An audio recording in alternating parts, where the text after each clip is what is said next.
আসসালামু আলাইকুম ওয়া রাহমাতুল্লাহি ওয়া বারাকাতুহু। প্রিয় খামারি ভাইরা, নতুন একটি ভিডিওতে আপনাদেরকে স্বাগতম। আর ভিডিওটি শুরু করার আগে আপনাদের কাছে হাত জোড় করে অনুরোধ করব, যারা এখনও আমার চ্যানেলটি সাবস্ক্রাইব করে নাই, প্লিজ আপনারা অবশ্যই আমার চ্যানেলটি সাবস্ক্রাইব করবেন। সবথেকে মজার বিষয় হচ্ছে যে আজকের ভিডিও হচ্ছে মুরগির নিয়ে। টোটাল হচ্ছে দেশি মুরগি আমি নিয়ে আসছিলাম কিছুদিন আগে। টোটাল হচ্ছে সেখানে 5 পিস দেশি মুরগি নিয়ে আসছিলাম। তো দেশি মুরগি আনার কারণ ছিল হচ্ছে, আমার যেহেতু আমি চীনা হাঁসের খামার করি, চীনা হাঁস নিয়ে কাজ করে থাকি, তো এদের ডিম ফুটানোর জন্য হচ্ছে মূলত আমি মুরগিগুলো নিয়ে আসছিলাম। তো এখন মুরগি নিয়ে আসার পর থেকে হচ্ছে সবগুলো ডিম দিচ্ছিল। 5টা থেকে 4টায় হচ্ছে ডিম দিতেছিল, আর একটা হচ্ছে বাসার ছিল। টোটাল 5টায় ডিম দিতেছিল। 5টা থেকে এখনও একটা কন্টিনিউ হচ্ছে ডিম দিচ্ছে, আর হচ্ছে 4টা এখানে হচ্ছে কুচে আসছে। তো কুচে আসার পর চিন্তা করলাম যে আমার যেহেতু আপাতত হচ্ছে চীনা হাঁসের খামার আছে, তো পাশাপাশি তাহলে দেশি মুরগির খামারটা একটু বড় করার চেষ্টা করি। এই জন্য হচ্ছে মূলত এদেরকে ডিম দিয়ে বসিয়ে দিয়েছি। আর প্রত্যেকটার নিচে ডিম আছে হচ্ছে 15 পিস করে। টোটাল 15 পিস করে ডিম দেওয়া হয়েছিল। আলহামদুলিল্লাহ সবগুলোতে মোটামুটি ব্রণ আসছে। আমি এই ডিমগুলো চেক দিছিলাম।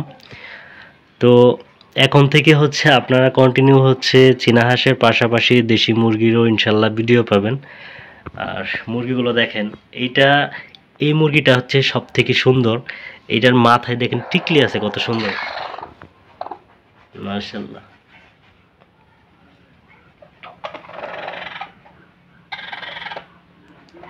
দেখেন, আমার আসলে বসাইতাম না, মূলত হচ্ছে এখন এতগুলা ডিম পারছে, ভাবলাম যে যদি না ফুটায় তাহলে হয়তো বা ডিমগুলো খেয়ে ফেলতে অথবা নষ্ট হয়ে যাবে।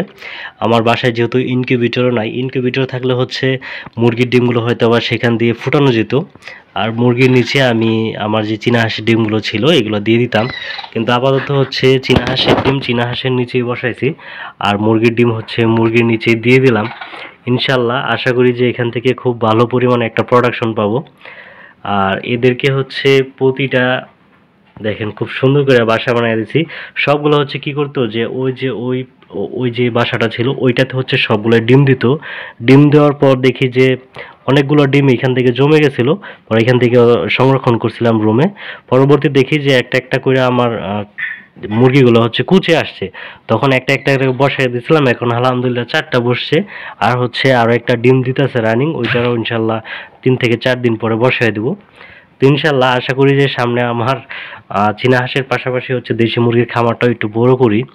আর এদেরকে আসলে আমার ইউটিউব চ্যানেলে অনেকেই দর্শক আছেন যারা হচ্ছে আমার ভিডিও দেখেন, তারা যদি কেউ দেশি মুরগির খামার করেন, দেশি মুরগির খামার সম্পর্কে যাদের ধারণা আছে মুরগির বিষয়ে, তো আসলে কখন কোন ভ্যাকসিনেশন করাইতে হবে এবং কখন কোন ট্রিটমেন্ট দিতে হবে, আপনারা যদি আমাদেরকে একটু হেল্প করতেন আমারে, তাহলে হয়তো আমার একটু অনেক বড় উপকার হইতো। তো আজকের ভিডিওটা এই পর্যন্তই। সবাই অবশ্যই আমার দেশি মুরগিগুলোর জন্য দোয়া করবেন। আমি যেহেতু প্রথম, হয়তো বা কোনো ভুল ত্রুটি থাকতেই পারে। যদি কোনো এখানে বসানোর ক্ষেত্রে যদি কোনো ভুল করে থাকি, অবশ্যই আমাকে জানাইবেন যে আলিফ ভাই আপনার এই জিনিসটা ভুল হয়েছে, আপনি এটা সংশোধন করেন, তাহলে ইনশাল্লাহ আমি সেগুলো সংশোধন করব। কারণ আমার দেশি মুরগি সম্পর্কে এতটা ধারণা নাই, ইনশাল্লাহ আস্তে আস্তে হয়ে যাবে। তো আজকের ভিডিওটা এই পর্যন্ত। সবাই ভালো থাকবেন, সুস্থ থাকবেন। আসসালামু আলাইকুম ওয়া রাহমাতুল্লাহি ওয়া বারাকাতুহু।